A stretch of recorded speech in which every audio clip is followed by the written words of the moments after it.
This is a Gym and Tonic production.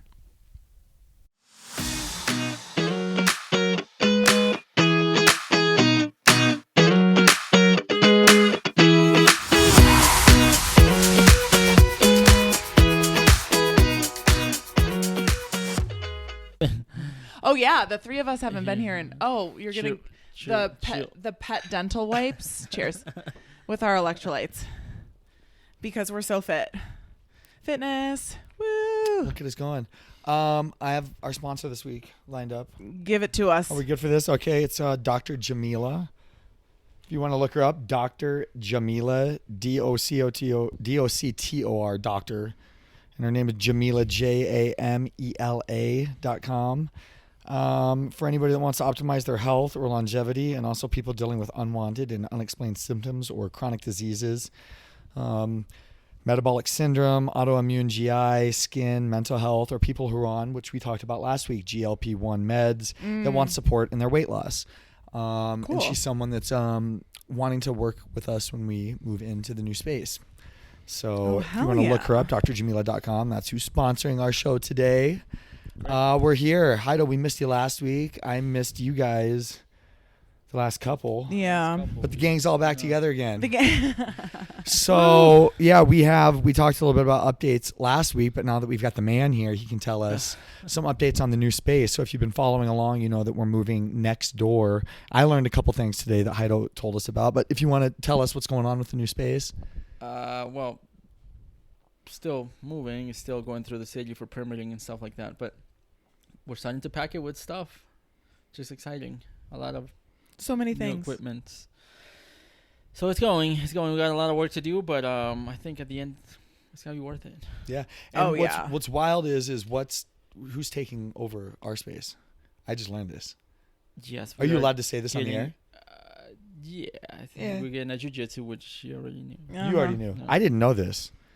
I know him. Oh, you keep it under wraps. Yeah, this is cool. Yeah, this is cool. Jiu-jitsu place right next door. Yeah, should be. Yes. I hope. And then sales is still there.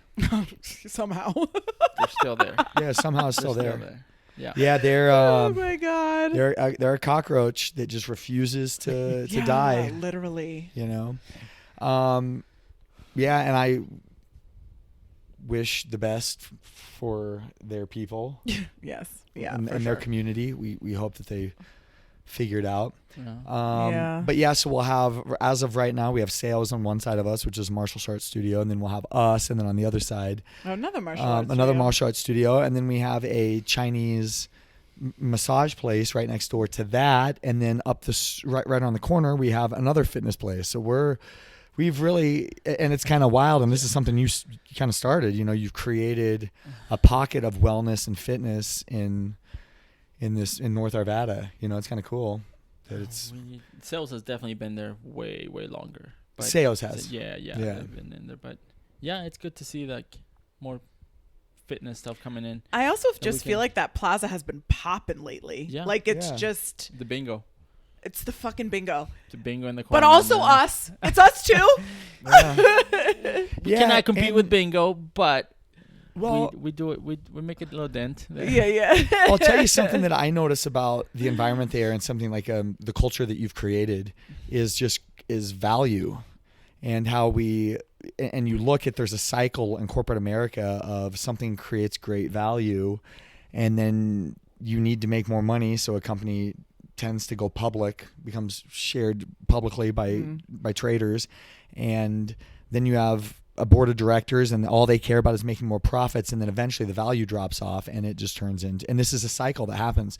And I've been very lucky that in your community that you've really, and I mean our community, but you as the leader have fostered an environment that's about creating value for the guests and the members there. And that's why, I mean, we come there for community, but it is a great value for what you get, you know, and we wouldn't be here without you guys. You guys, well, I'm not. There's a lot of people that don't even know I exist, and I'm okay with it. But they know you guys.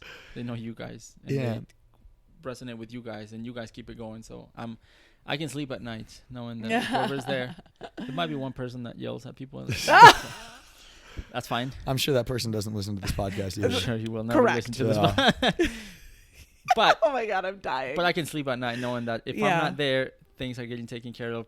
People are getting a good experience when they walk through the door. Yeah. Yeah. I just, I'll share, Frank, 70-year-old, came back. He had a personal trainer there with us. They stopped training for whatever reason, and he left. He came back after maybe 3 months of being gone, 4 months. And he told me 2 weeks ago, he told me, Jairo, I have 2 silver sneakers gyms for free. I can go to 2 places for free. And I was going this last few months. It's just not the same. I didn't enjoy it. I didn't enjoy it at all. And they're free for him. So he's like, I'd rather come here and pay. I like this. Like, oh, man. Oh, my heart. Okay, great. So that right there is like, and again, I don't do anything. It's everybody. Everybody does everything. Well, yeah, we all collaborate really well together. Everybody is a collaboration.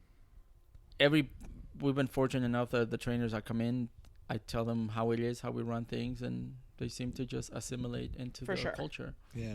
Yes. I feel too, one thing that I appreciate with new trainers coming in is how willing, there's no animosity towards having new people come in. I've never felt that from anybody there, where it's like, another trainer, what do we need another trainer here for? It's like, we're like, no, let's get people in here. That's what we're trying to build, a group and build a community, not try to hoard and keep things just for yourself, because that's not how you grow. I think the mentality of the mindset of scarcity, like there's only limited, like I have to have it all or it's gonna go away. It's like, I think people sense that. Yeah. So when they walk through the door, they're expecting to get sold on something because that's how corporate does it, and they make commission. There's people that sell memberships and stuff. Yeah.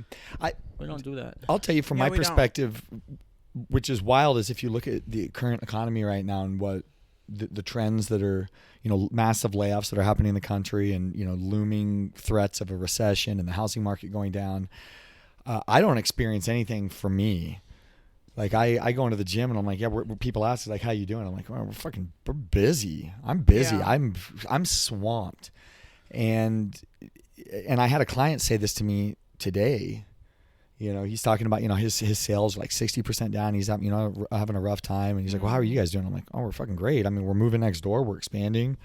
He's like, you guys, the thing is you only look at what's going on in here. You're not looking at the big picture and what's going on in the outside world. No. Well, I agree to that. But at the same time, it's like, I think if you manifest around you of what's happening in the world and the negatives, well, that's going to affect your, if you're like, oh, the end is coming, the end is near, and you project that to the people around you, well, your sales are probably going to be down. People are probably not going to want to come around because of that impending doom that they're fearing. But if everything that you're doing is creating growth and we're booming, it affects your immediate surroundings around you. It's like, what's is it Gandhi or whoever, what's the quote that's, be the change you wish to see in the world? Yeah. It's like you affect your community, and we've been very lucky. But I mean, it starts with you. Obviously, the trickle down effect. We got all the guests there are great. We've been very blessed. So. And I mean, to be fair, we the three of us talked about opening an additional space, and we agreed not to because of what's going on in the world and the economy and stuff, right? So we're very aware of what's going on. It's not like we have our heads in the sand, but yeah, we're a community gym and we run it that way, and we care about our members, and that comes across in the way that we do things. And I think people really, they're attracted to that. Every time I hang out with my friends now, they always ask me about the gym, and they're always saying like, I want to come in and I want to do this, and I love what I see on Instagram, and you guys do this, and this is so cool. And it seems like the energy is so cool. And like, you're absolutely right. If you're putting that out into the world, people are going to be attracted to it. Yeah. Yeah, I agree. And I love too, just the social media aspect, how you are so open to sharing and pretty much anything anybody puts about the gym, you share it. And I think that's massive. I want to see movement, and I encourage everybody, share everything. Yeah. Yeah. And we have so many people now in the gym who are doing so much content. Like Kelly obviously is Kelly crushes it. Her content's totally great. Crushes it, and it's so good for us. She's marketing for us. Yeah. honestly. Yeah. It's amazing. I get people at the yoga studio asking me about Kelly all the time. Really? And it's crazy. Yeah, so many people think it's like I train her. I'm like, oh no, I'm just there while she's there. Yeah. I see her. Yeah. I was like, I guarantee you, I couldn't teach Kelly anything. She knows probably more than such a good point. Yeah, probably more than most people in there. But she also, and Kelly too is certified in yoga. Yeah. Yeah, she's like a certified yoga instructor too, which is wild. I saw that she does sup yoga, right? She does the Yes. paddle boards. Yeah. The stand-up. Oh, okay. Yeah. Wow. I didn't know that. Yeah. But she runs group classes and she does a bunch of stuff at the school. She's the director of fitness at the school. That's great. At what school? School of Mines. See, that's really? Yeah, that's she's unreal. The director. Yeah, and that she's sitting on the board for the street lifting. Yeah. Yeah. We brought her in for the board, and she's been a huge asset in many ways. Yeah, she helps lead the street lifting events on Saturdays. Oh yeah. Yeah, we're just very. Yeah, she's awesome. Yeah, it's like people come in. Hey, you have something to share? Bring it on. Yeah. Yeah, we can grow together. Yeah, we have some chapstick on. A little bit of chapstick. It's real dry out here these days. Real dry here in Colorado. Yeah, I'll tell you, we get this new member. Sorry, we got this new member. Got to get my microphone out of here. We got this new member. His name's Austin. I don't know his last name, but we were talking about him, and this is just the type of people that come in that we love. This guy, Austin, comes in, and he's got to be early 20s. He's a young kid. And I could tell immediately, he's one of those dudes who wears baggy clothes, but you can tell, you're like, oh, this dude's fucking strong. You're like, you see the sleeper build videos on Instagram where it's says, I got a sleeper build, and they take their shirt off, and like, oh, Jesus. I imagine that's what this kid is like. And he was just pulling over 500 pounds, and it was just an assortment, kind of like what Albert does when Albert lifts. He doesn't use like 45s. He just kind of throws fucking plates on, and you're like, how much are you lifting? And we asked him, I was like, how much is that? And he's just kind of like, oh, I don't know. It's about like maybe 5 plates or so. I don't know. He didn't even know how much he's lifting. And I counted up, and it's 515 pounds. He's pulling for reps. And that was yesterday? This was 2 days ago. Tuesday. So yesterday when he comes in, and I'd remembered meeting him before because he came up and addressed me by name. He's like, hey, Robbie, what's up? So I knew I had met him in the space before. And you guys know I write everybody's names down on my phone. Yeah. So I'm sneaky about it. If I see you, I go through and I look at notes. Well, this kid. I have to start doing that. Yeah, it's such a good idea. He comes right up and starts talking to me, and I'm like, I can't sneak and look at his name. Damn it. Yeah, and what was great was Calvin showed up, and Calvin started talking to him, and then he introduced himself to Calvin, and it's Austin. I was like, oh yeah, it's Austin. Me and Austin go way back. And I hope Austin's not listening to this because I did know your name. I did know your name. I haven't met him. I haven't met him yet. Yeah, okay, but he's great. So anyways, and he's talking. He knows I'm a trainer. He knows I'm a trainer in there. And I'm cleaning. I start to clean. And he just starts looking at me, and he goes, hey, can I give you some pointers? And you think automatically the first instinct that crosses your mind is the audacity of this fucking guy trying to give me a trainer Your tips. ego is like, yes. But what do I always do? I'm like, oh yeah. I mean, that's how I am. Yeah, tell me what's up, And he starts talking to me. He gives me cues that changed my clean completely. Oh my God. Yeah, this was yesterday morning, right? Oh yeah. When I was on the treadmill. Yeah. Yeah. Then for our workout at the 11:30, I threw more cleans in, and I was cleaning the heaviest I've cleaned for reps, and it was light to me. What? Yeah, and he just showed me a couple things, just very. I'll tell you, one's my grip. One of them had to do with my grip. I won't tell you the exact details, but one of them had to do with my grip. 2 was where my gaze was focused at on the first pull of the clean. And then this third is the positioning of my elbows when I catch the clean. It's simple things that fucking blew me away. Gretchen has done that too. Gretchen has given me a few good cues that have changed my clean. But this is the culture of our gym. Yeah, for sure. Is what we do. There is no like, he comes up and it's like, yo, buddy, you don't know who the fuck you're talking to. You don't. No, this is who we all are. Yeah. All of us are like this. Oh, you have information. We want to share it. Yeah. And you wonder why the community grows. Yeah. We all have that mindset of we're all beginners in this together. We're all learning. There's nobody above anybody else. And we can all recognize, I think, when something isn't in our niche or in our wheelhouse, and go to, like, I've gone to you before. I've gone to Gretchen before. I've gone to Jairo before and been like, hey, this person, whatever cues I'm giving them for their deadlift, it's not working. It's not computing. Can you help? Absolutely. Right? Because that's not my strong suit. other things are, and that's okay. Yeah, there's clients that I've had that I think I said everything I needed to say to this person. They just don't fucking get it. Yeah. And then somebody else, well, they said, oh, you mean this? Like, yes. Yeah. You just need to hear that word. That's it. Right. Yeah. So I've been telling you, man. but good. You got it. Yeah, for sure. That's why I also, it's a little bit outside of the gym, but I also like to connect with chiropractors, physical therapists, especially if they're already working with a client, get on phone calls with them so we can work together to address that person's issues. Yeah. And we have chiropractors and physical therapists in the gym too. So I bring him in and say, hey man, I got a client with this and this. What do you think? Oh, well, I'll look at them, or try this, try that. It's like, I'm learning too. I don't have a problem saying I don't know. Mm-hmm. I'll never have a problem saying I don't know. I think those words, I don't know, mean more to a client than almost anything. If you can just say like, you know what, I don't know, but give me some time and I'll figure it out. I'll figure it out. Yeah. Yeah. I don't have the answer for you, but give me like a day and let me research it and I'll get back to you. Yeah. That blows people away when it's not, you just start talking. They see through it when you start talking and you don't know the answer. You just start immediately blabbering and just saying shit that you're not qualified to say. It's like, no, you don't know. Right. Yeah. I don't know. What did your doctor say? What did your physical therapist say? Let's figure it out. Mm-hmm. I'm willing to get on a phone call with. I've done that multiple times. Let me get on a conversation with a chiropractor, so he can guide me on what he's looking at and what can we do. That makes our job easier too. Oh yeah. I don't have to guess. Here. Okay, he said no over here. Okay, cool. Let's work on this. Okay, cool. Easier, and we're working together for you, for the client. Yeah, so. I have a client right now who's fielding a knee injury.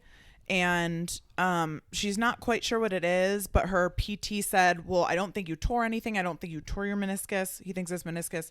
But I certainly think you injured it. But then like the last couple of weeks, there's been like new symptoms that he doesn't quite understand. But he keeps saying, I don't think you need imaging. I don't think you need imaging. And I was like, I think you need imaging, like, because I don't know what's going on. He's telling you basically he doesn't really know what's going on, especially with these new symptoms. I think you need imaging because, we can both say, at least I can certainly say, I don't know what's wrong, right? Like, there are some things that I might think about your injury, but I'm not a doctor. I'm not an ortho. I haven't taken an MRI of your knee. Like, I think it's better for me to tell you I don't know, go get imaging so that we can go from there. Yeah. Mm-hmm. Which I think here is a great segue into our topics today. Yes. Yeah, which is in just things here, opinions, different points of expertise in our training styles, about what you can do in your fitness and your training to maximize caloric output.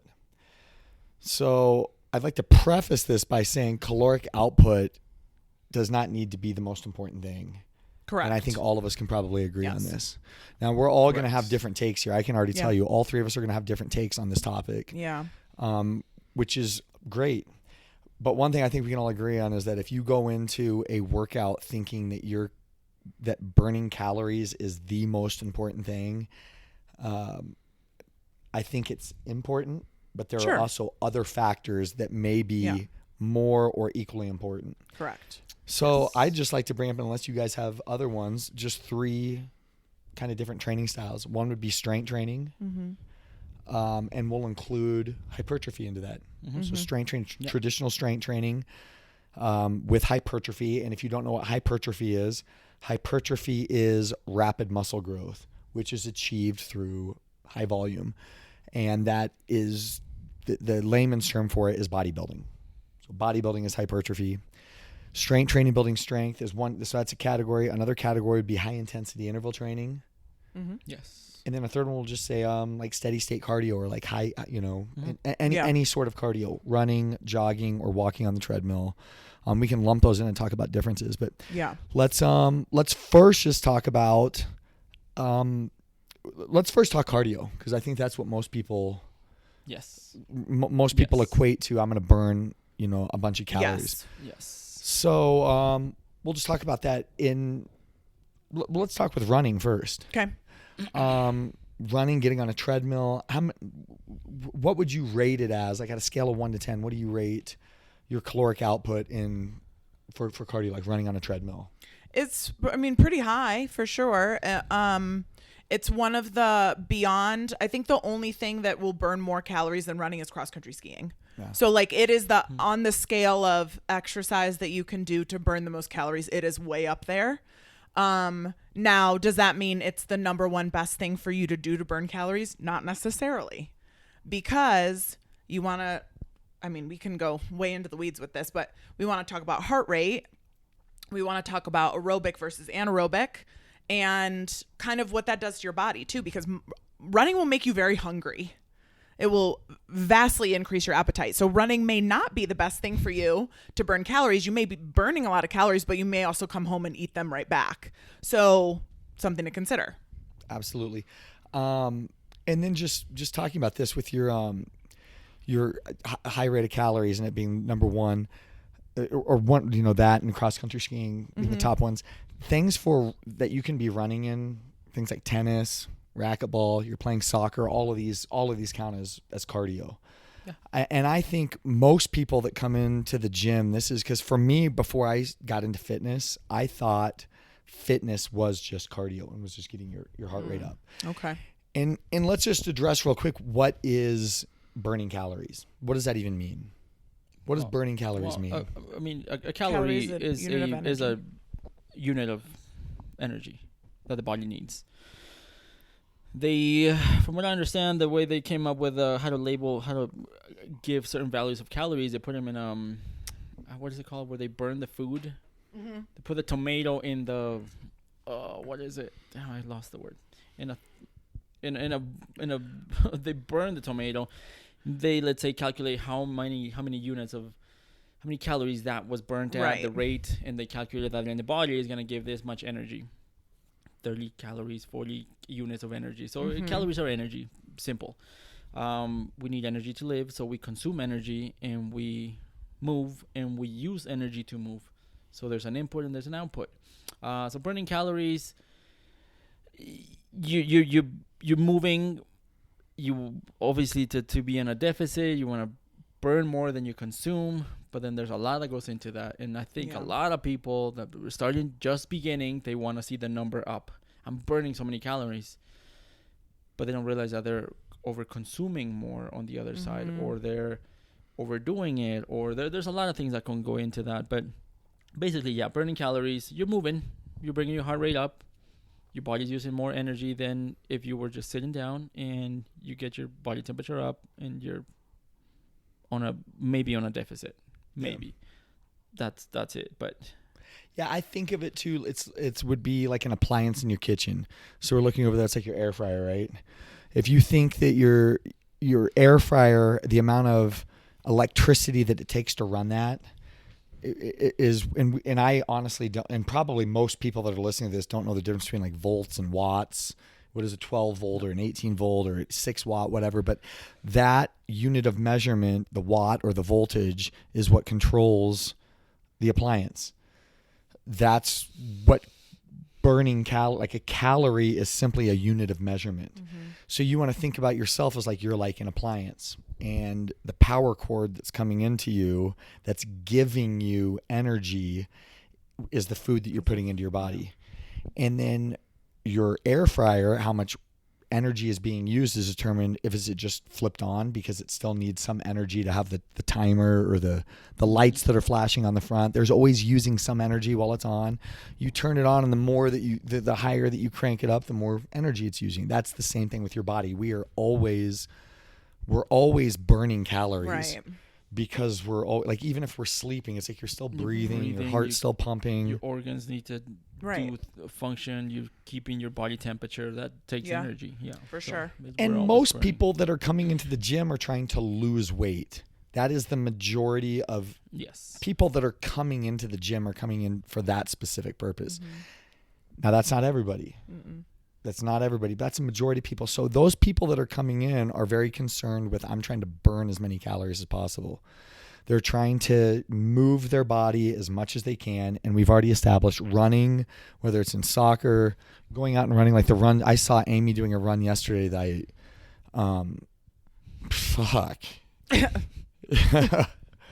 I know Amy's got it going on when she steps off the treadmill and she goes over and she turns her back to everybody and just sits and stares at the wall. She's like, nobody. She's like, she don't want to look at nobody. I'm like, that. She's there. She's fucking tanked. It's so funny. It's so true. Yeah, and then you get back on the treadmill and do it some more. But yeah. So it's a great tool. Running is a great tool, and this is what's great for you. Is you don't need a gym membership for it. You don't need a gym membership. So true. You just go outside and you can run. Yeah. It's a great tool for burning calories, but like Amy said, it can be the best for you. Yeah. But it also may not be the best for you. Correct. And if you want to look at, well, what are the pros to burning a bunch of calories in your workout? Well, it's real simple, right?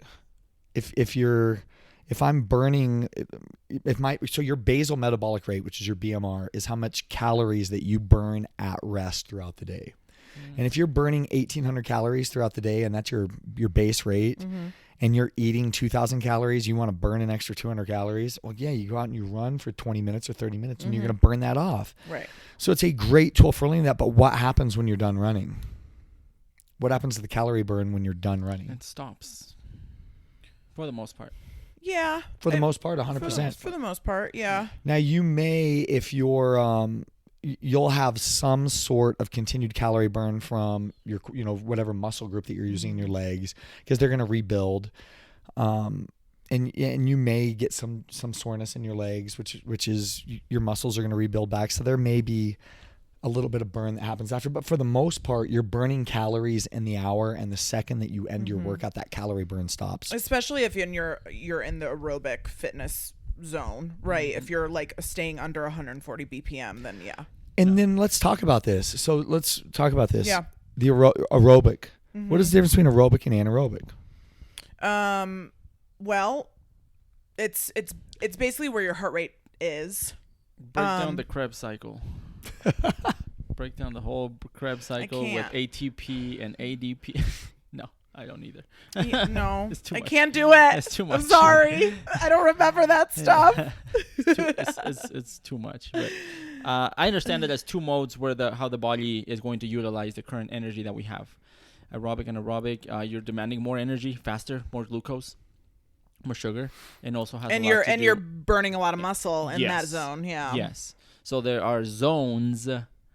4 zones or 3 zones? 5. 5 zones. Shit, it's the new research, the new zones. Yeah. So when people ask me all the time, 2 questions that I get a lot: what is the best form of cardio? I was like, shit, I don't know, dude. I like to jump rope. You might hate it. So it's the best. What is the best for you? For you. It's whatever you enjoy doing. Do you ride bikes? Go ride bike. Do you like swimming? Go swimming. Yeah.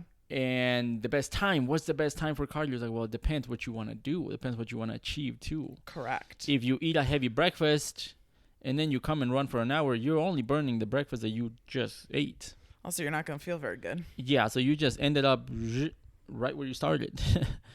It's also gonna do you good. I'm not saying don't do it. It's gonna do you good, but it's not gonna be the most efficient way to burn fats. So the timing, how you prepare for it, has a lot to do with it in the zones too. Empty stomach. I don't know if you guys ever done empty stomach.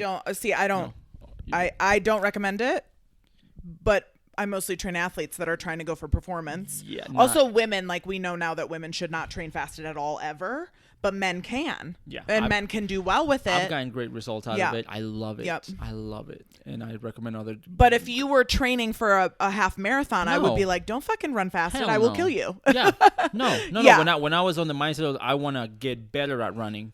Oh yeah, no, I'm gonna fuel up. No, you're gonna fuel up. I'm gonna fuel up the night before and the morning of. Yes, but if I just want a quick high and get to the lower body fat percentages, I'm going to do strategic cardio. 100%. But it's strategic. It's low intensity. Yeah. So it's like, what's the best way? It's like, well, let's go down the list. What do you want? Because I love jumping rope for an hour, high on caffeine. Your no dose. Yeah. But that might not be the best for you. You might hate it, and you might not get anything out of it. Sure. So Yeah, I found something. I watched a documentary on Netflix. It's probably 10 years ago. It's been a long time ago, but it was about men, and they showed different walks of life of men that were all into fitness: bodybuilders, CrossFit athletes, models, all these guys that were in great shape. And the one thing, because I don't do cardio, I haven't done fasted cardio in. I can't remember the last time. 10 years. I know it's been a long time, but I remember watching the documentary and I was blown away that every man on there recommended fasted cardio. Really? Every one of those dudes on there. That was the one common thread that they all had, was that they all did fasted cardio. And I was like, oh, well, maybe I should do it, but I don't. It's the same thing. Well, and you don't really need to lose any body fat. I'm not trying to. Yeah, I think you've done good. I appreciate that. You're defeated science at this point. Appreciate that. And then anaerobic. So we talked about aerobic, and what's anaerobic? Aerobic, I believe, is you're using a different source of energy, and this is where my as far as my scientific, gotta review the books again, but yeah, that's how I understand it. It's going to be more fast twitch. Okay. It's going to be higher energy output. Your heart rate's going to be high. You're going to be burning more muscle. It's great for heart health. Yeah. And obviously if you're a performance athlete, but if you're not a performance athlete and you're going for weight loss and fat loss, I am not going to recommend you go in anaerobic very often. Especially fasted. Yeah. I did that. When I found out about fasted cardio, oh man, I don't know, I was a year into working out. Oh man, all these gains, I'm gonna get so lean. I started sprinting every morning, high on caffeine, on an empty stomach. I was living with my dad in the back alley. It's like a quarter mile. There's the alley, well, maybe less than that, but just the alley, empty alley in the morning. I was going out there, man, warming up and running sprints in this back alley. Oh my God. Well, what happened is I started getting weaker and smaller. Yeah. And I kept my lifting up, and my strength stopped going up. It plateaued. He's like, well, what the fuck? I'm doing everything I can. I'm lifting heavy. I'm doing the program, and I'm doing now this fasted cardio, and then doing a little bit more research. Like, well, fuck, dude, I'm working, like, I'm swimming You're upstream. literally burning your muscle that you're swimming upstream, and it's like, what a waste. Yeah. But hey, now I know. Yeah, now you know. You know, I heard Andrew Tate say something one time. I saw a clip of Andrew Tate talking about this blows. I was like, this guy has no fucking clue what he's talking about. He said he does not eat at all or drink anything until he does his first workout, and that's his reward. Yeah, I don't do anything until, and then after that, I will eat, I'll smoke, I'll drink coffee, whatever it is. Smoke. It blows my mind when I'm like, this is what you're teaching, because he has a huge following. This is what you're teaching awful. Your entire following is don't eat until you work out. Nut job. Yeah, you're not gonna go. Yeah, you're gonna go heavy squat without putting fuel in your system. Yeah. Blows my mind away. But yeah, there is a little bit of a misperception about that, and it doesn't mean that it's bad for you to get on and do fasted cardio. I'm not saying that it's bad to do it, but to do all of your workouts on an empty stomach it depends on what, if you're trying to waste away. If you're trying to waste away, and there are some of you that need to waste away, you know what I mean? Yeah. It's just what it is. There are some people that need to just waste away. Yes. Then that will work. But for the most of us, we're trying to build, we're trying to gain, we're trying to, and you have to do that to fuel your workouts. Yeah. At some point, if you want to keep progressing, there might be a time of the program or of your life that you do need to suffer the consequences and go through it. Yeah. Maybe. So you learn. Yeah.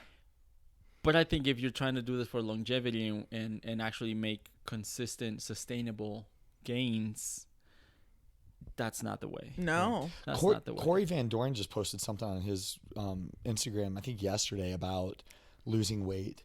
And I thought it was a great point that he brought up, is losing weight, this thing where people just are shedding weight, it's not healthy.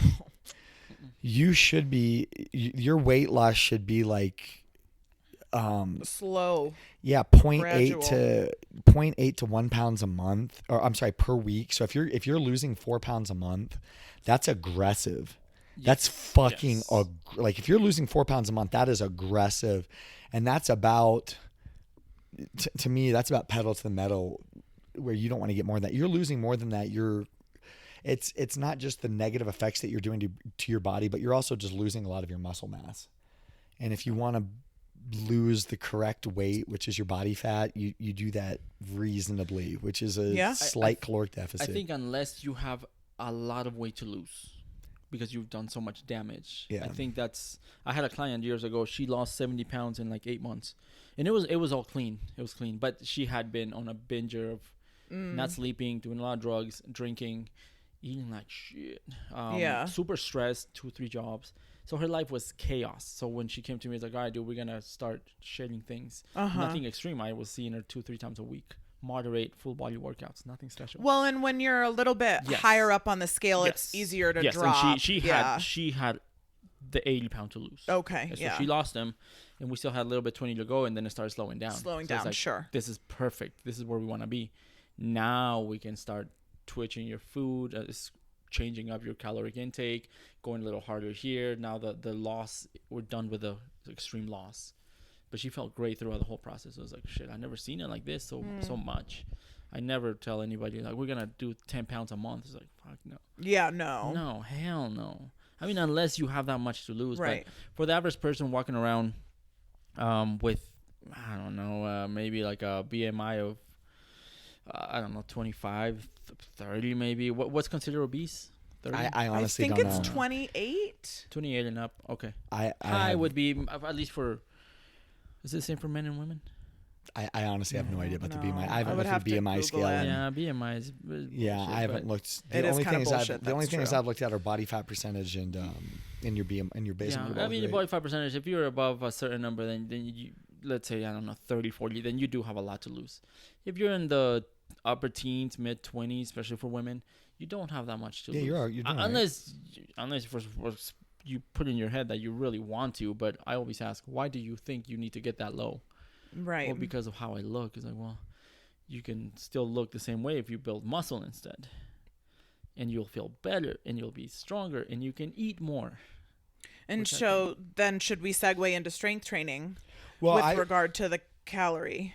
I'd like to bridge it with HIIT just to talk about this first. And going back to cardio, what does cardio mean? Like, if you look at what's the word mean? Cardiovascular fitness. And what's cardiovascular? What does that mean? We're going for heart lungs, heart health. So I would say the most important aspect of cardio is that you're working your heart and you are building a strong heart, and that is. And what's the number one killer in the United States? Heart disease. So why is cardio so important? Because you're building a strong heart. That's ultimately why it's important. 100%. But we're talking about burning calories. To me, the next step up from that is high intensity interval training, which is also related to cardio. They're almost interchangeable. They can be considered almost the same thing because high intensity interval training is a form of cardio. It is just a more efficient way. So this is the difference between cardio and the breakdown of what high intensity interval training is. 4 words: high intensity interval training. So it means high intensity on intervals. So the difference between doing a cardio workout and a high intensity interval training workout would be jogging on a treadmill, right? Steady state cardio, right? Whether walking, running, it's the same, as opposed to something like tennis, racquetball, intervals on the treadmill, sprint, jog. Yeah. Tabata, which is, I think, recognizes the number one. I think it's Tabata. I don't even attempt Tabata. It's too quick. Yeah. It's hard to. I feel like you could do it for yourself, but it's hard to put clients through it because it's like 20 seconds on. I don't think I can do it. Crazy. I don't think I can do Tabata. No. I can do Tabata style. Yeah. I used to incorporate Tabata style into what I did, but I don't think, because true Tabata is 20 seconds on. 20 seconds on. 10 seconds off. It's 10 off. I think so. I thought it's either 2020 or 2010. Oh, but it could be 2020. That's true. But it's nonstop, and it's only 4 minutes. Yes. It's only 4 minutes. Yeah. If you can do that for 4 minutes, you are in like elite training condition. And what that means is that you go 20 seconds, not just high intensity, but it is VO2 max. It is you are going as hard as you can, and then you let your heart rate come back down, and then you go as hard as you can. If it ever comes down. It's an absolute killer. I could maybe do a minute, maybe a couple. Maybe I'm not giving myself enough credit, but I'm afraid to even try true Tabata because it's so intense. Yeah. But studies show you burn like if you're going to get on a treadmill and run, you're going to burn more calories if you sprint, jog, jog, sprint, jog. That jacking your heart rate, which is what we were talking about earlier with Orange Theory, right? Yes. Another one was Fitwall. I don't know if you've ever been to Fitwall. No. Fitwall, I used to go to that before COVID hit. And that was they put heart rate monitors on you, and your goal is to get your heart rate up and then bring it back down. And I always thought, because this is before I was a trainer and I was into fitness, I would go in there and I crushed the workout. And then it was over and they give you your score, and it's like I had a low score, and I was like, what the fuck you I was kicking ass. Look at my heart rate. I was red the whole time. They go, oh no, you're supposed to come back down. I was like, why? Yeah. It's like, well, that's how you train your heart. If you can train your heart to go up and down, you're very efficient. Very efficiency of how it adjusts up and down. Yeah. Teaches how to recover quickly. Yeah. So that's another means that's why I always encourage people, because I didn't know this when I first got into fitness, and I've told the story on this podcast before. I was just jogging. Yes. I went in and started jogging, and then I fell because I ran in the snow. I fell down and got hurt. Oh yeah. I went to the doctor, and the doctor said, get a gym membership. And back then it was like $10 a month. Get a gym membership, get on a treadmill.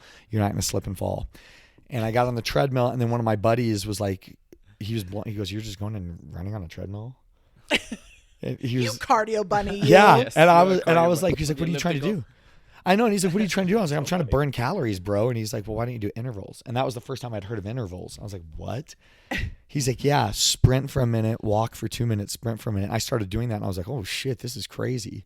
And then I incorporated that into my strength training. Yeah. So this is what will segue into the strength, and I love this, segueing into strength training. My HIIT style classes that I run at the gym are weightlifting classes, but we call them HIIT classes because it's high intensity. It's jack your heart rate up, recover to your next set, jack it up, recover to your next set. That style, and this is where we'll talk about when you're on the treadmill and you're running intervals and your hour is over, what happens to the calorie burn and what happens to your fat burn? Pretty much almost stops. It almost immediately stops. There's still going to be some residual of your body's metabolism still moving, but for the most part, the workout ends. What's going to continue this calorie burn is through when you start putting resistance in, which is strength training. Mm-hmm. So that's the next thing we want to talk about how many calories you're going to burn strength training. So for me, when I'm doing a high intensity interval training workout, I'm burning in 60 minutes because of my size, 750 to 900 calories. So annoying. It's unfair. That's about what I burn. Yeah. Okay. And what is yours? And this is just, and you're going to see this and you're going to be like, well, it doesn't make any sense. There's a difference. Men and women burn calories at a different rate. Yeah. Also, mass is what determines how many calories you burn, and your muscle mass. And we're going to get into this. And your heart rate determines how many calories that you're burning in an hour. Yeah. So how many calories are you burning when I'm doing your HIIT classes? I burn between 300 and 350. What about on the treadmill? Let's talk about this on your treadmill when you're doing, like yesterday when you were going high intensity on the treadmill. Oh, yesterday I probably easily burned at least 700. Yeah. So this is the difference. But also when I'm doing HIIT, it's very hard for me to get my heart rate up. I have a really low resting heart rate. When I'm on the treadmill there, I'm at 165, 170 heart rate. With your HIIT, I average 112. Yeah. So we're going to talk about this. Yeah, we're going to talk about this. So in an hour, Amy's doing high cardio work, 700 calories. In a HIIT class, when she's weightlifting, is, what did you say, like 350 to 350? Yeah, 350? Let's say 350. Now let's just say you're just doing a basic strength training without the HIIT. You're just doing some squats, bench press. 200 maybe? 200. So notice the stark difference here. Yeah. So if all you're looking at is calories, like, well, I'll just run all day. Wow. Right. 100%. So this is where we're going to talk about the big differences between them, because it seems when you're listening to us, well, it's a no-brainer. Mm-hmm. Why would you lift weights as opposed to doing cardio? Because you're burning almost 3 times as many calories in an hour doing your treadmill work than what you're doing in the weight room.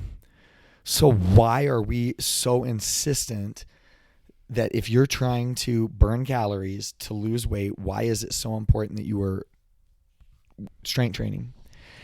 And Robbie's going to tell you. I'm going to tell you. And this is why, is because the calorie burn that happens after your weight training stops does not end. It doesn't end. So what are we doing when we're strength training? You're creating micro tears in the muscle, destroying it, depleting it, while it's for the next 36 hours, 48 hours that you're sore, that is recovering. It is utilizing energy. It is growing. Right. It's increasing your BMR as well. Yes. So it's doing a lot of things very slowly, a lot of things that would lead you to have a higher BMR. God, I love this. It's the best. Oh, it's give me. And I love this. And it's like we're nerding out right now. You might not get the immediate number difference on your watch or whatever you Apple. It might not be immediate drastic because you're doing more strength training that week, but in the long run, it benefited you longer. And we're gonna break this down. So, for me, I'm gonna use my body and my experience as just a benchmark here for everyone. When I first started getting into fitness, I went and got my body fat tested with Roseanne. So Roseanne's the one, and she runs the body fat test. I'm going to pull it up here in a minute. I'll pull it up here in a minute and I'll tell you about her. Roseanne's great. She's up in Louisville. She's got her own space. When I went to her, she was running her business out of a giant truck. She'd have to go to like Orange Theory. I remember I have to go to Orange Theory to meet her there. You'd go in and you'd set an appointment. You'd have to drive like an Orange Theory or a CrossFit gym. She'd park outside in the parking lot and you'd go in, and it's body fat test where you actually get into a tank, which is water displacement. And my body fat was 19%, and I weighed, I was around 150 to 160 pounds. Just a little guy. I was a little guy, 19% body fat, and my BMR was somewhere around, it was like I was burning like 1,900 or 2,000 calories a day. Oh my God. Yeah, it was wild. It was something small. I put on, so my goal was I put on mass. So I gained weight. I dropped my body fat percentage down to 10%. So I cut my body fat percent in half. No big deal. Yeah, it took a long time to do this. It took a long time to get there. Like a couple weeks. Yeah. And jumped up. I weigh about 190 now. That took years for me to add mass on. But now my basal metabolic rate is like 2,400. So I now, just from having more muscle mass, I'm burning 400 to 500 calories a day more than what I was being skinny fat. Mm-hmm. Being a small, tiny guy, I'm burning more calories throughout the day. So this is why it is important for you to build lean mass. Lean muscle allows you to burn more calories throughout the day, which is just that alone increases your BMR. Not to mention the fact that while you're weight training, the 36 hours to 48 hours afterwards, that your body is it's metabolizing, it's recovering, it's healing. Your body is healing itself from all the microfiber tears that you put into your muscles. Yep. All the food that you're putting in your body now goes into healing, recovery. Your sleep, when you're sleeping at night, it's no longer like you're just knocked out. Mm-hmm. Yeah, now your body is recovering. It is healing. You're burning more calories in your sleep. So that 400 or 500 calories more that you got through that one workout, just from you increasing your BMR and from strength training, you're burning more calories throughout the day. Mm-hmm. So it doesn't mean that lifting weights is the best form of exercise for you. And it doesn't mean that it's because you can still, I know a guy right now that all he does is cardio. The guy's in great shape. Who? Art. Oh, yeah. That's like all Art does. All Art does is just cardio. Mm-hmm. And Art looks great. He looks great. He's in his 50s. He looks phenomenal. Yeah, and he's got a lot of energy because his heart is in great shape, I'm sure. 100%. So in Art, and you know what? I convince Art all the time that he needs to get into the weight room and train. Mm-hmm. But you know what? He doesn't want to. And if he gets in the weight room and then all of a sudden he fucking hates it, and now the gym becomes a negative place for him and he doesn't want to be there, it serves his purpose to do that, you know? But tell me about your guys' experiences with weightlifting. What is your take on with your clients, Jairo? Well, it really depends on the client. I try to educate them well-rounded how they can get to their goals. There's many avenues. The fastest way is usually not the best way, but I heard it from a nutritionist, from a dietitian. If you're on top of a building and your goal is to get to the parking lot, you can jump off the fucking building. You're gonna get there pretty fast. You can use the stairs and you can use the elevator. They're both gonna get you there at different speeds. Usually severe deficits on calorie, extreme cardio, extreme activity. Jumping off the building, you're probably not gonna end up in a good shape, but you'll lose the weight. Right. You'll lose the weight. So when somebody comes in, it's like, I want fast weight loss. But it's not maintainable. Shit, dude, we can do it, but it's not pretty. So if you want to do this, make for longevity in the right way, so you can sustain your losses and your gains. Let's add a little bit of both strategically, and manage your intake, your calories. But with the person that just wants to come in and get big and strong, it's like, all right, cool, man. You still want to do cardio. I still wish you did cardio because your heart still needs it. You can't go wrong with it, but you probably don't need to run the marathons. Sure, yeah. So it really depends on the person, what they're ready to start with. If it's too much, they're not gonna do it. It's like baby steps. But I want to see strength, some form of strength training, and cardio maybe two to three times a week. It might be pushing it. Two times a week, 30 minutes moderate cardio. I think it's perfect for the beginners. Any kind of cardio. Ride your bike, jump rope, go swimming, go dancing, go walk around the neighborhood. Anything is better than nothing. And then we'll start figuring out how your body reacts and listen to your body and how you feel, your satiety levels, energy levels, weight loss, all that. Mm-hmm. And then, okay, what's the next step? Until we get there. But I like to talk a lot about metabolism. Let's ramp up your metabolism. The amount of women that I've trained that come in eating less than 1,500 calories and they want to gain muscle and get strong. And I tell them, look, the goal, hopefully the goal is in the next, 6 to 12 months, maybe, that you're eating 25 to 3,000 calories. What the fuck? I'm not going to be doing that. It's like, well, not right now. But let's see what happens. And we start ramping up the metabolism. And I had 3 gals in their late 20s get to almost 3,000 calories. And they felt fucking amazing. They were lean, hella strong, PRs. That's awesome. They felt amazing. And you cannot... If I told another was that woman is eating almost 3,000 calories every day. Like, what? That's not possible. It took a while to get there, but now that food is going somewhere. We're using it in the right way. Yeah. But it's just a misconception that if you eat less, you're gonna burn more, and if you work out more, you're gonna even lose faster. It's like, well, it's only a matter of time till your body crashes and it goes to shit, and then to recover from that, who knows? It might be longer. So So I always, if the goal is calisthenics, then it's gonna be very different. Sure. Somebody that wants to do muscle ups and that's completely different. But mainly for weight loss and strength and overall fitness and longevity, you want to have both. You want to have both in there, strength training and cardio. Maybe one or the other, a little bit more, depending what the client enjoys. But I like both of them. I use both of them. Yeah.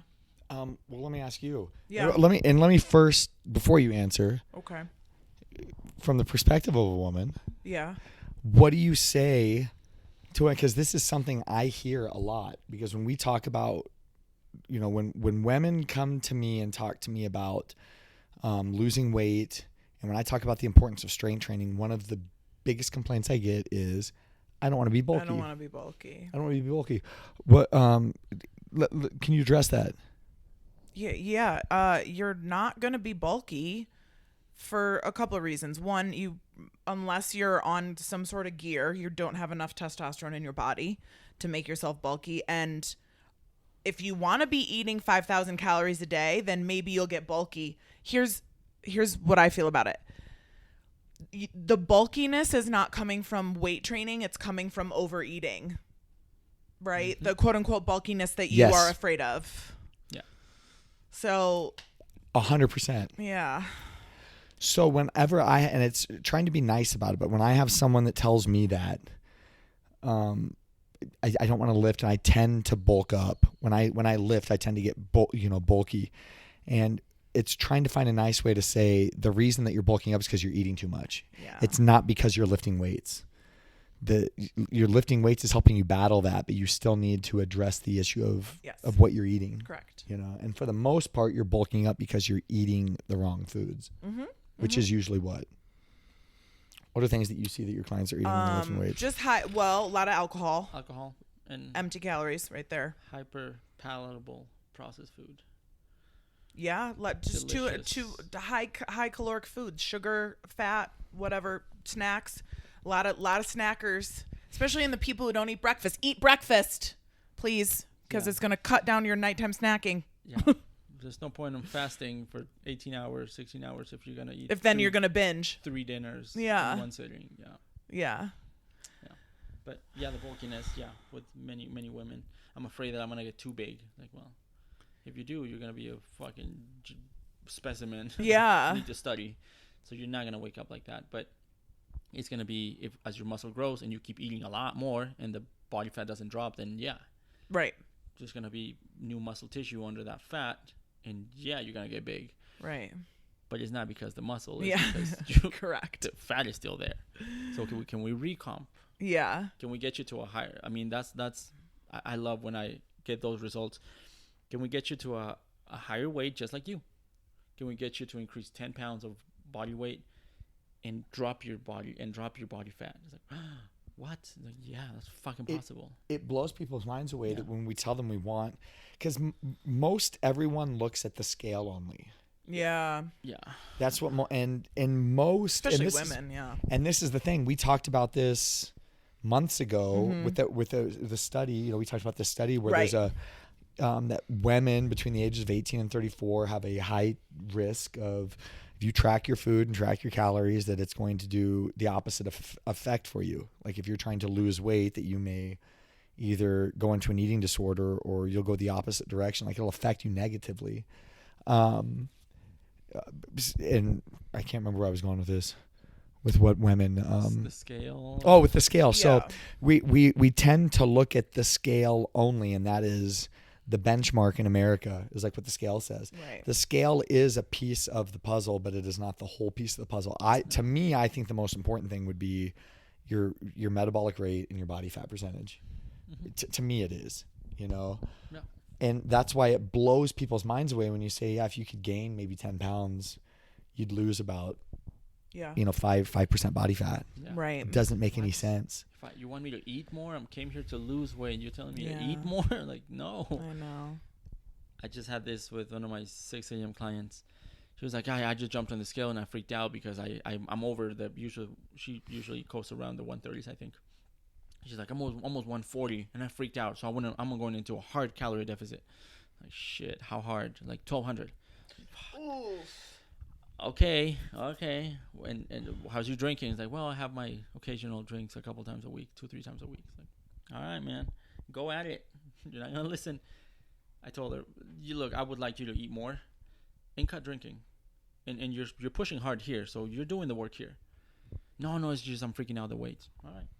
Well, a month later, a couple weeks ago, she took all January off from drinking, and she just quietly told me, yeah. You were right. I stopped drinking, and I started feeling better, and I started eating more, and I lost like 5 pounds. Like, yeah, that's fine. Because it's not even, it's the empty calories, but it's also like the inflammation that drinking causes. It's what the alcohol does in your body. Yeah. It's like when people ask, what's better, tequila or beer? It's like, it doesn't fucking matter. It's it's poison. I mean, I enjoy it too. It's ethanol. It's ethanol. Yeah. It doesn't fucking matter. If you get meticulous, which one has more calories, I guess, but the damage is being done. Sure. Damage is being done. So that doesn't mean that we don't drink. All right. So I'll just touch on what I tell my clients really quickly when they're, let's say their goal is weight loss. And I work mainly with athletes, but I'm not going to talk about my athletes right now because they're performance athletes and their goals are completely different. But I mostly work with women, and I'm a big proponent of walking. So I really want my clients, if they're weight loss clients, I'd like them to get 10,000 steps a day. Sometimes that's not completely realistic, so we'll say like 8,000.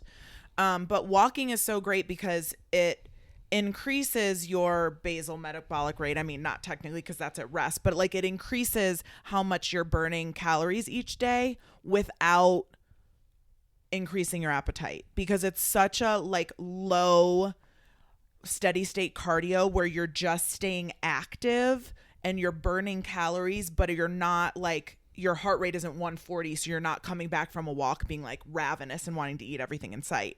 Also, when you make a goal of getting 10,000 steps a day, you don't have to do it all in one fell swoop. You can do a little bit in the morning, a little bit in the afternoon, a little bit at night. And so again, it just makes your overall activity level higher. And so that's going to help support your weight loss goals. Then that goes hand in hand with, I really do believe that if you are a weight loss client, you need to be doing cardio. Now, does that mean you have to be on the treadmill running 4 miles every day? No, not at all. But it does mean that I recommend walking, and I recommend that you do a little bit of cardio because it is going to help your caloric deficit. Now, you also better be doing strength training for all the reasons that we just talked about, right? Like increasing your basal metabolic rate and, that caloric burn that continues into the rest of the day and even the next day. And, for overall health, I mean, obviously, especially for women, it's really important for us to take advantage of strength training due to like bone density and like all that stuff as we get older. And our bodies, for women, our bodies and our hormones change quite a bit throughout the different cycles in our life, right? So like it may be really easy for you to stay a certain weight in your 20s and 30s, but once you hit 40 and once you hit perimenopause, things are going to be completely different because your hormones change so significantly. And so we may completely have to revamp how you're training, and that may have to be, okay, we're doing less aerobic cardio. We're doing more high intensity, more heavy lifting, and then walking, right? So meanwhile, if I have an athlete who's in their 20s and 30s, I'm going to be like, you need to be doing all the steady state cardio, like all the aerobic cardio, because this is going to help your aerobic engine. But when you hit 40s and 50s, it has to be different. You have to do a little bit more interval training, a little bit less steady state cardio. So, yeah. I can tell you bodybuilders, which we know as trainers, bodybuilders, like when they step on stage, are not the healthiest people. Yeah. But if you look at most people that don't know this, they look at bodybuilders as the picture of health. Yeah. I will tell you, I know what they do for cardio. They walk on a treadmill. Yeah. On a treadmill for hours. The most jacked dudes, jacked women on the planet. Yep. That are just massive. Stairmaster, yep. That is their Hours. cardio. They are not out running. Nope. They're not Nope. playing tennis. They're not out there sweating hardcore. They are doing. They're walking. They're walking. Stairmaster, yeah. They're walking. Yeah. Very strategic. Yes. Very strategic timing and before meals. Yep. And, the whole thing that goes into, yeah. The best shape that I was in, that I felt in my life, the best shape where I looked at a picture of me, I was like, oh shit, I was in great shape. I was walking my dog every day. It was during COVID, and I was walking my dog like 4 miles a day. Every day we're going on these long walks, and I was just in my garage lifting like one bar, just doing like bench and squat and dead. I mean stuff. But I was like, why am I in such good shape? It was the walking. The walking does. Yeah, it is the most underrated. So we played a game. Is we cool if we do this? Yeah, we played a game. Do it. We played a game, like a little bit of a game last week. We're gonna do it with Heido. We're just gonna talk about. We're gonna blind rank. Okay. You done these before? I think I told you about this. Yeah, I've heard of it before. She told me. Yeah. So we're gonna blind rank. I'm gonna give you I'm just gonna have you, and you don't know where they are, but we're gonna rank 1 through 5, and I want you to. I'm gonna give you a topic, and you're gonna rank it 1 through 5, and this is gonna be, the best tools for losing weight. Your best tools for losing weight, and we're just gonna start right at the top. Eliminate carbs. Ooh. Eliminating carbs. Where would you place that at? 3. I like this. I fucking like what I was doing here. Okay, so I just got eliminate carbs. Tracking your food.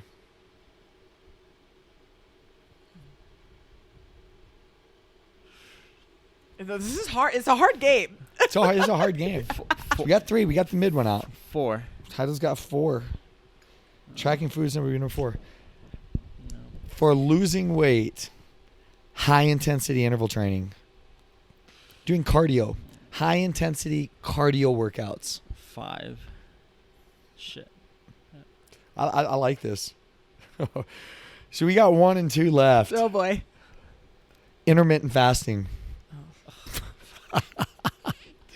6. You done fucked up. You didn't know that one was coming. I wouldn't have predicted that one either. Well, I fucked up. So I don't 2. That's number 2. Which leaves us number 1, strength training. Okay. Yeah. 1. We did all right. It was terrible. I think it was terrible. We did all right. I'm happy with that one. Okay, that's if you a tough had one. the opportunity to know, how would you rank it? And now let's redo it. Yeah. Well, strength training, cutting carbs. But again, it's so subjective and under what conditions. But anyways, tracking calories, number 2. 3 for high HIIT. It was HIIT, right? Yeah, like high intensity cardio. Like cardio workouts. Yeah. High intensity cardio workouts. The last would be intermittent fasting. Intermittent fasting. Yeah. Yeah. So how to saying 1 is strength training, 2 is tracking your calories, 3 is your high intensity cardio, 4 is eliminate carbs. Yeah, kind of, yeah. And 5 is intermittent fasting. Yes. What would you rank those at? I'd say it's about right. That's close. I would say, even though I don't do it, I would say tracking your food is number 1. I would agree with that. 1 and 2 between that and strength training are close. I hear tracking your food, but what if? Because I've had clients that track their food, but they still eat garbage. Yeah, they track it, but it's like. Oh, I see what you're saying. You tracked it. You're tracked it, but you're not doing anything about it. Thank you for being honest, because I checked out my MyFitnessPal. We're friends on MyFitnessPal, and they allow me to see their diary. Yeah. It's like, what the fuck? Yeah. What's all this drink bullshit? It's like, oh yeah, I had some mojitos, and I had this. It's like, that's you must be looking at my. You tracked must be looking it. at mine. You tracked it. I track it all. I know you do. Yeah. I know you do. You used to send it to me. It's like, God damn it, man! Look at all. Yeah, I mean, I still will if you want me to. I'm jealous that you can do so much milk. Yeah, I drink a lot of milk. Oh, I drink a lot of milk. Yeah, I swear by milk. I think milk and dairy is my cheat code for. Dude, I used to drink 4 gallons of milk a week. 2% milk. What the fuck, you guys? 2% milk is perfect macros. It is. Perfect. It really is. It's a perfect blend of fat, carbs, and. I would be in the bathroom all day. I was too. And that's the thing. Some people can hang and some people can't. I can hang. I'll tell you this. One day you're gonna be lactose intolerant. Mark my motherfucking words. Oh, I don't think so. Everybody, I do these. We'll know when he is. Oh yeah. I go to these sculpt classes and nobody can believe it. I'll walk into a sculpt class with like a gallon hot milk. Oh yeah, I will eat a pound of ground beef, 6 corn tortillas, a quarter cup of cheese, and 20 ounces of 2% milk, and I'll slam that shit and I'll walk into a sculpt workout. And they're like, "What?" And I'm like, "Oh my God!" They're like, "You don't feel like shit?" Up everywhere. I'm great. I feel great in there. I grew up drinking a lot of milk and eating a lot of cheese, so I continued, and especially in my early 20s, I was broke. So my diet was peanut butter, bananas, eggs, and milk. Yeah, that's great. I love that. And I make 1,000 calorie smoothies, fucking half a gallon of milk and 5 eggs, and just fucking chug it. It got the job done. I got big, but not in a good way. You were like, I was, And my digestive system was not happy. Yeah. So this is what I tell people that when they tell me they consume a lot of dairy, if they've been doing everything right, and they've been sleeping, drinking water, working out, tracking calories, and they just can't seem to drop it, I ask them to drop dairy. Yeah. For most, and I know it's also a genetic thing, at least for most us Hispanics, Mexicans, we grow up with a lot of dairy, but we can't tolerate it. And I asked them, listen, I'm going to challenge you. Don't drink milk or eat cheese for 2 weeks. Give me 2 weeks. Let's just see what happens. Yeah. And most of them come back like, oh my God. Yeah. Inflammation is gone. Yep. Oh my God. Bowel movement is normal. Oh my God. I lost a few pounds. Like, yeah. It's funny to me because one of the first questions I ask clients is, do you eat dairy? And if they say no, I'm like, fuck. I know. Like, damn it. I'm like, damn it. That's not because I was going to tell you to drink a bunch of milk. Like, they go, made my job harder. Yeah, it's made my job way harder. But most people don't do dairy. To be fair, though, because I don't drink milk, I don't eat ice cream because both of those things bug me. But it is tough to meet protein goals, I think, without dairy, without Greek yogurt and cottage cheese. It's so hard. Yeah. It makes it so much harder. I saw this dude at the yoga studio on Friday, Belmar Studio. I teach a 4 p.m. sculpt. He was there for the 5:30 class after. I've never seen this dude before. Okay. I walk in the locker room, the dude's shirt's off, and I was like, whoa, bro. I straight up said, I was like, dude, man, you look great. This dude had like one of the greatest, unreal physique. I was like, what are you doing, dude? Is he single? I'm going to ask him next time I see him. Well, you may not like his answer, though. He just drinks a lot of milk. Yeah, I was like, dude, what are you doing? He goes, well, I'm a climber. Or, he goes, I was running a lot. Now I've been climbing and I'm doing a little bit more lifting. So you must watch your diet. He goes, I eat a lot of ice cream. He goes, I'm eating tons of ice cream. Are you ice cream? Yeah, because ice cream. And I got I don't know if you know Matthew Rebeck. Give a shout out. Yeah. Mazda Champ Mazda. Best sales team in the tri-state area is Mazda Champ. Matthew Rebeck helps run that team. Okay. Dude's great. He comes to the gym sometimes. Dude, his physique's ridiculous. His progress, watching because he was a fat dude. And I know we're not supposed to say fat or but he's a fat dude. And now he's shredded. Mm-hmm. And you know what is the staple? He looks great. Yes, you know what's a staple of his diet? Ice cream. Don't tell me. Fucking Dairy Queen Blizzards. The fuck? Yes, he has them delivered to his house because that's where he gets his fat, and he's got a significant source of protein. I hate all of you. I'm going to tell you this. I would much rather you eat ice cream than jelly beans. Then drink soda. Then drink soda. Then what'd you say, jelly beans? Then jelly beans. Oh. Jelly beans, all those. I was like, what? Yeah, but you look at them, they taste, but there's nothing nutritional it's just in jelly beans. Alcohol, there's no protein in that shit. There's nothing you're going to get from that. Ice cream? I'm not telling you out to eat ice cream, but if you're going to eat one thing, eat ice cream because it's got some protein, it's got fat. It's got there's worse things. There's worse things than ice cream. That's true. 100%. But that's so funny. But back to a common theme that we always talk about here that you always hear all three of us say, there's no one size fits all. Correct. It's you have to figure this out for yourself. And we can help you figure it out. We can help you get there, but none of this happens without you. You have to do this. And anybody that's trying to hire somebody to fix them, no, this has to come from you. And if you were serious about this, if you're serious about making changes in your life and you want to do this, come in, fucking hang out with us. We want you on our team. Come hang out with us. But if you want to affect real change, you have to do this. We're not going to make you do it. We're not going to force you to do it. We're not going to put a gun to your head. We're going to give you great encouragement. We're going to give you some great tips, but everybody's different, right? Yeah, absolutely. We're all different. We all have completely different training styles. This is so true. It's so funny. I have people, I send them to Heido's weightlifting class, And they go to my HIIT class like, oh my God, this is like the hardest class. And they go to Jairo's and they always say the same thing, like, I am so fucking sore. They're like, I can't believe how sore I am. It's like, it doesn't even make any sense. It's a different style of training. Yeah. All training is going to benefit you in different ways. And Jairo is the same thing. They don't want to come to they're so intimidated, like, oh, that just looks so intense. And then they come to my class and like, that wasn't that hard. It's like, yeah, I know. It's usually the people that don't like to get their heart rate up. Yeah. There's like, oh fuck, I hate cardio shit. It's like, it's good for you. Just shut up and do it. Just go do it. 100%. Feel good afterwards. But you'll find all of us. I can't stand high rocks training, but you know what? It's become a staple for what I do. And now today, all week I've been looking forward to going to high rocks today. It's what I was looking forward to this week. I know. So do things that make you uncomfortable that you don't want to do. Yeah, absolutely. That's why if you go in and you look at, if Jairo puts up on the board and he has your workout and you walk and you're like, Bulgarian split squats, fuck that. That's the one you need to do. Yeah, exactly. The one you look at on the board and you're like, I don't want to do that. That's the focus on that one. Make that the one.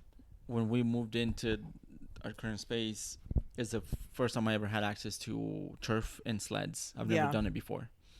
So I was like, now I gotta fucking do it. I hate it. I hate it, but now I have to do it. Yeah, battle ropes, well, a lot of that power explosive stuff. Yeah. I have to do it. So I force myself to do it. Eventually it becomes fun. But what you get out of it is like, oh man, what else can I do? Shit, I feel good. What else can I challenge myself with? That one thing is like, so I try to expose my clients to as much as I can. Yeah. Touch their gymnastics rings. Let's go outside and walk. Yeah, you are good about that. I caught my 6 a.m. one by surprise. Like, we're not done yet. Put your coats on. We're going to go run. What? No, I saw that. Yes, we fucking are. Oh, I saw that. I love they were. Like, what? We're going to run. Like, we're going to run outside. Put your coat. Watching the monkey wrench get thrown in. Put your coat on. Like, what? Are you serious? And you know what? Yes, we are. They all did it. They all did it. Give me 3 minutes. 3 minutes? Are you sure it's 3 minutes? It's 3 minutes. We got back from the back door. It was fucking 3 minutes and 20 seconds. It's like, I told you, 3 minutes. You got it done. God. Yeah. Next time we do 10 minutes. Yeah. I mean, make yourself uncomfortable in order to get better. Right? Yes. Like you don't get better in your comfort zone. Do you think that I love doing a high rocks workout every Thursday, especially after yesterday when I did a double fucking workout? No. I literally was sitting on the couch like I get nervous.